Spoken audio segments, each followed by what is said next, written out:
नमस्कार, मेरा नाम है सौरभ पांडे और आपका स्वागत करता हूं मैं चिट्ठी मीडिया हिंदी पर। आज हमारे साथ जो मेहमान हैं उनका मैं परिचय दे दूं। आप हैं सुरभि ठाकुर, लोजपा लोक जनशक्ति पार्टी की प्रवक्ता हैं और आजकल ये भी और इनकी पार्टी भी दोनों काफी चर्चा में है। वजह पार्टी के अंदर मची हुई जो खींचतान है, उसको लेकर के तमाम तरीके के सवाल किए जा रहे हैं। आज हम सुरभि जी से जानेंगे कि क्या कुछ हालात है वहां पे और क्या चल रहा है इनकी पार्टी के अंदर, जो आजकल राष्ट्रीय मीडिया में चर्चा का विषय बना हुआ है। तो सबसे पहले तो मैं ये जानना चाहूंगा सुरभि जी कि आप कैसी हैं? जी सौरभ जी, मैं बहुत अच्छी हूँ और मैं आशा करती हूँ कि आप और आपके परिवार में भी सब बहुत अच्छे हों। जी हाँ, यहाँ भी सब अच्छा है और आप अच्छी लग भी रही हैं तो बहुत अच्छा है। चलिए अब हम इंटरव्यू को शुरू करते हैं। मुझे सबसे पहले तो ये जानना है कि आपकी पार्टी के भीतर ये जो घमासान मचा हुआ है, इसकी मुख्य वजह क्या है? ये क्या कुछ हो रहा है?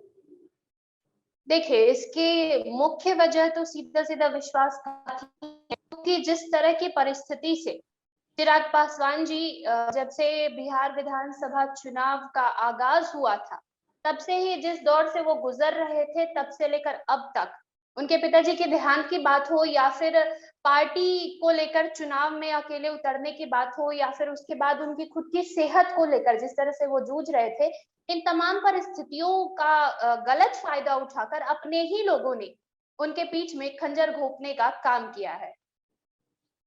लेकिन यहाँ पे सवाल ये भी बनता है ना कि ये वंशवाद को का ही ये जो परिणाम है, दुष्परिणाम कहा जा सकता है, क्योंकि लोग तो कह रहे हैं कि चिराग जी को भी उनकी पिताजी से उनकी विरासत मिली, वही विरासत उनके चाचा और उनके चचेरे भाइयों को भी मिली। तो अब विरासत को लेकर खींचतान तो होगी, जितना अधिकार चिराग जी का है उतना अधिकार बाकियों का भी तो पार्टी पे है। जी, बिल्कुल, मैं ये मानती हूँ कि जो अधिकार है, वो हमेशा ही सामर्थ्यवान को मिलना चाहिए। इस हिसाब से अगर अधिकार के हिसाब से देखते, तो साम्राज्य दुर्योधन का होता, पांडवों का उस पर कोई अधिकार नहीं बनता है। तो सबसे पहले तो ये चीज़ मैं क्लियर कर देती हूँ कि पार्टी भी किसी की नहीं है और ना बिहार की जनता किसी की है। जो प्रमुखता से, मुखरता से बिहार की जनता के लिए बात करेगा, जो उनके हित में नीतियों को रखेगा, अपनी नीतियों को उस हिसाब से बनाएगा जिससे जनता की भलाई हो, बिहार का विकास हो, सीधा सीधा दावा उसी का बनता है। और दूसरी तरफ जहां तक बात रही अधिकार की, तो चिराग पासवान जी पार्टी के राष्ट्रीय अध्यक्ष हैं और पार्टी का संविधान ये कहता है कि राष्ट्रीय अध्यक्ष के पद की दावेदारी तभी हो सकती है या तभी किसी और को उस पर नियुक्त किया जा सकता है जब पार्टी के जो राष्ट्रीय अध्यक्ष है उनका निधन हो जाए या फिर स्वतः ही वो रिजाइन कर दे। इन दोनों में से कोई चीज हुई नहीं है, तो सीधा सीधा पशुपतिनाथ जी का जो अधिकार का जो दावा है, वो सीधे सीधे उसका खंडन होता है यहाँ पर। और दूसरी चीज कि उनके नेतृत्व में पार्टी ने कुछ खासा कमाल नहीं दिखाया था, जैसा कि वो आरोप लगा रहे हैं कि अगर ऐसी बात थी तो मुझे प्रदेश अध्यक्ष के पद से क्यों हटाया गया। तो ये जो इच्छा थी ये माननीय रामविलास जी की थी। उनकी ये इच्छा थी कि पार्टी में प्रिंस जी को आगे किया जाए और पार्टी में बढ़ चढ़कर भूमिका निभाने का एक मौका उन्हें दिया जाए। एक सवाल यहाँ पे और आया, पूरे घटनाक्रम को अगर हम काफी करीब से देखें तो एक लड़की जो सामने आती है और वो बोलती है कि अ, जो पूर्व अध्यक्ष रहे हैं, प्रदेश अध्यक्ष पार्टी के प्रिंस राज जी, उन्होंने उसका यौन शोषण किया। लेकिन ये पूरे मामले पर चिराग जी चुप्पी साधे रहे और बाद में वो उसका नाम जो है सार्वजनिक कर देते हैं, अपने निजी फायदे के लिए ऐसा बताया जा रहा है। तो ऐसे आरोप लग रहे हैं चिराग जी पे, क्या ये सही हुआ है? ये जो घटनाक्रम हुआ है कि वो पार्टी के अध्यक्ष, उन्हीं के पार्टी के और पदाधिकारी किसी महिला कार्यकर्ता के साथ ऐसी हरकतें कर रहे हैं, तो ये कहाँ तक जायज है? जी, तमाम परिस्थितियों को अगर आप करीब से देखेंगे, करीब से इसको समझने की कोशिश करेंगे, तो आपको सीधा-सीधा समझ में आ जाएगा कि ऐसे वक़्त में जहाँ पर पार्टी के अंदर इतना बड़ा घमासान छिड़ा हुआ है, जहाँ पर चिराग पासवान जी अकल्पनीय परिस्थितियों से जूझने की, उभरने की कोशिश कर रहे हैं, ऐसे हालात में उन्होंने एक भावुक पत्र, जो कि पुराना पत्र है, सार्वजनिक किया, जो कि स्वाति पटेल जी के संदर्भ में नहीं था।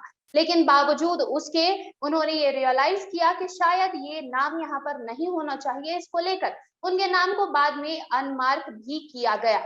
जहां तक रही स्वाति पटेल जी के आरोपों की बात, तो मैं सीधा सीधा ये कहना चाहती हूँ कि चिराग पासवान जी ने एक पार्टी के राष्ट्रीय अध्यक्ष होने के नाते जो भी भूमिका निभानी चाहिए थी, उन्होंने बखूबी निभाई। उन्होंने अपने पार्टी के सांसद, जो कि उनके छोटे भाई भी हैं, उनके समक्ष स्वाति जी को बिठाया, दोनों से बात करने की कोशिश की, और उन्होंने कल के अपने प्रेस कॉन्फ्रेंस में भी ये बात साफ साफ तौर से कही है कि वो इस किसी नतीजे पर पहुंच नहीं पाए इस चीज को लेकर, क्योंकि उन्हें अपने भाई का भी पक्ष मजबूत लगा और उन्हें वहीं पर स्वाति जी का पक्ष भी उतना ही मजबूत लगा। तो इससे बड़ी भूमिका मुझे नहीं लगता है कि उनकी कुछ होनी चाहिए थी। उन्होंने सीधे सीधे दोनों को कहा कि आप दोनों अब लीगली इस मैटर पर आगे बढ़ो, क्योंकि ये मैटर अब बैठकर सुलझाने लायक नहीं है, क्योंकि दोनों के पक्ष उतने ही मजबूत थे। तो मुझे नहीं लगता कि चिराग पासवान जी की इसके आगे कोई भूमिका बनती थी। और जहां तक बात रही उनके चाचा जी की, जो ये दावा कर रहे हैं कि चिराग जी के नेतृत्व में पार्टी कहीं ना कहीं नेतृत्वहीन हो जाएगी, तो मैं उनको ये याद दिलाना चाहती हूँ कि इन तमाम घटनाक्रम की जानकारी उन्हें भी दी गई थी, लेकिन उन्होंने इतने अहम मुद्दे को भी इग्नोर किया और आज वो पार्टी पर अपनी दावेदारी होने का, अपना अधिकार होने का दावा कर रहे हैं। तो ये सीधा सीधा दिखाता है कि ये सब एक मिली जुली एक सुनियोजित षड्यंत्र का हिस्सा है, क्योंकि जो सांसद पार्टी से बागी हुए हैं, जिन्हें अब बर्खास्त कर दिया गया है, वो भी जदयू के संपर्क में थे, जदयू के नेताओं के संपर्क में थे। और जिस काल में ये घटनाक्रम हो रही है, जैसे अवस्था में चिराग पासवान जी या लोक जनशक्ति पार्टी थी, जब बिहार चुनाव के बाद उन्हें कुछ समय चाहिए था अपने परिवार के साथ बिताने के लिए, उसके बाद हम लोग वापसी करने वाले थे, तब लॉकडाउन लग जाता है, उसके बाद खुद चिराग जी बीमार हो जाते हैं। उसके बाद अब जब पूरी तरह से ये संयोग बना था कि लोक जनशक्ति पार्टी पूरी तरह से मैदान में उतरे, पूरी तरह से अपनी वापसी करे, उस वक्त में ही इन सारी चीजों का घटित होना साफ साफ ये इशारा करता है कि अपनों ने ही पीठ में खंजर घोंपने का काम किया है। कहीं ना कहीं अपने ही हैं जो चिराग पासवान जी का दामन छोड़ रहे हैं। चलिए, ये तो आपकी पार्टी के अंदरूनी जो घटनाक्रम थे, आपने उस पर अपनी बात रखी। अब एक सवाल मैं आपसे पूछना चाहूंगा, राष्ट्रीय परिदृश्य में अगर मैं बात करूं, राजनीतिक संदर्भ में बात करूं, व्यापक संदर्भ में अगर मैं बात करूं, तो वंशवाद को किस रूप में आप देखते हैं राजनीति में? क्या आप वंशवाद के समर्थक हैं या उसके खिलाफ आप आवाज करना चाहिए? देखिए, चूंकि मैं सनातन की अनुयायी हूँ, इस नाते मैं वंशवाद को 100% गलत नहीं कहती हूँ। मेरे जहां तक मेरी समझ है सनातन की, या जितने ही मैं अपने इतिहास को जानती हूँ, जितने राजा महाराजा की इतिहास को आप देखेंगे, तो हमेशा से ही सामर्थ्यवान को ही अधिकार मिलता रहा है। अब इसमें कोई वंशवाद को ना घुसाए। अगर पुत्र की जगह पर जो उनका पिता की जगह पर जो उनका पुत्र है, अगर वो समान साथ रखता है, तो उन्हें कोई बुराई नहीं है कि अधिकार उन्हें मिल जाए। चिराग पासवान कोई एक आधारहीन, रीजनहीन नेता नहीं है। अगर आप बिहार, मैं यहाँ सिर्फ चिराग पासवान की बात मैं इसी पर आ रही हूँ कि वंशवाद एकदम से गलत नहीं है और एकदम से सही भी नहीं है। मैं ये कह रही हूँ कि कुछ फ्लॉज होते हैं, कुछ इसमें एकदम से इसको नहीं, इट्स लाइक फेमिनिज्म, फेमिनिज्म को हमेशा गलत नहीं कहा जा सकता, लेकिन जो लोग उनका जिस तरह से एक तबका है हमारे देश में इस चीज का दुरुपयोग करता है, गलत जगहों पर प्रयोग करता है, वहां पर ये चीज गलत हो जाती है। तो वंशवाद के साथ भी वही सीन है कि अगर सामर्थ्य ना देखकर सिर्फ वंश के आधार पर किसी को पद दी जाए या किसी की नियुक्ति कर दी जाए, तो वो 100% गलत है। लेकिन जिसकी नियुक्ति हुई है उसमें सामर्थ्य भी है, तो उसको वंशवाद के एंगल से देखना मुझे ठीक नहीं लगता। जी सुरभि जी, आप हमारे चैनल पर आई, हमसे बातचीत के लिए आपका बहुत बहुत शुक्रिया। उम्मीद करते हैं हमारे दर्शकों को आपकी ये बात पसंद आई होगी, और दर्शकों से भी हम निवेदन करेंगे कि वो कमेंट सेक्शन में हमें जरूर बताएं कि सुरभि जी की ये सारी बातें आपको कैसी लगी, और इस वीडियो को ज्यादा से ज्यादा शेयर भी करें ताकि और भी लोगों तक ये बातें पहुंच सके। धन्यवाद। Namaste. Please remember to subscribe to us and switch on the notifications for this channel.